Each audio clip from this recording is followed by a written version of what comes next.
आजिठू प्रबल वर्षा यही जिलागुड़िक orange warning. Hello viewers नमस्कार, मु कैलाश स्वागत करुच्ची PK7894 यूट्यूब चैनल। प्रथम थर पर चैनल को विजिट कर लाइक शेयर सब्सक्राइब करेंगे, पाखर बेल आइकन भी ऑल नोटिफिकेशन ऑन करेंगे जहाँफल नुआ नुआ वीडियो पाइपर।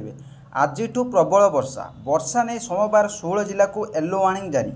आगामी 7 दिन जाए वर्षा लगी रसंता 24 घंटे प्रबल अति प्रबल वर्षा संभावना नहीं सतर्कता जारी होती। कोरापुट, रायगड़ा, गजपति, कलाहांडी, कंधमाल, नुआपड़ा, खोर्धा, पुरी, कटक, जगतसिंहपुर, जाजपुर और भद्रक जिला, केन्द्रापड़ा और बालेश्वर, केन्दुझर, मयूरभंज यही 16टी जिला को येलो वार्निंग जारी होती।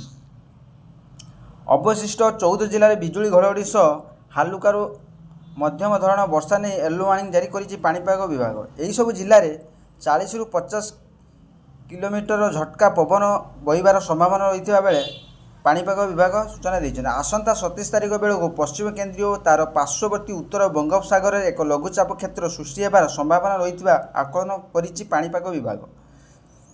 लघुचाप अधिक घनीभूत हो राज्य में प्रबल वर्षा कराइबा नहीं पूर्वानुमान करिछि विभाग।